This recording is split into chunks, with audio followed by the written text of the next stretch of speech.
সালমান শাহর সিনেমা মৃত্যুর প্রায় ৩ দশক পরেও অম্লান জনপ্রিয়তা এবং মামলার নতুন মোড়। বাংলা চলচ্চিত্র জগতের এক ধূমকেতুর নাম সালমান শাহ। ১৯৯৬ সালের ৬ সেপ্টেম্বর তার অকাল মৃত্যু পুরো জাতিকে স্তব্ধ করে দিয়েছিল। তার মৃত্যু আত্মহত্যা নাকি হত্যা, এই রহস্যের জট আজও খোলেনি।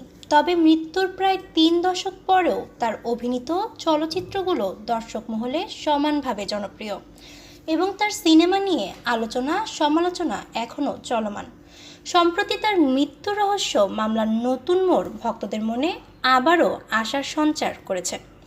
মাত্র ৪ বছরের চলচ্চিত্র ক্যারিয়ারে সালমান শাহ উপহার দিয়েছেন ২৭টিরও বেশি ব্যবসা সফল এবং আলোচিত সিনেমা।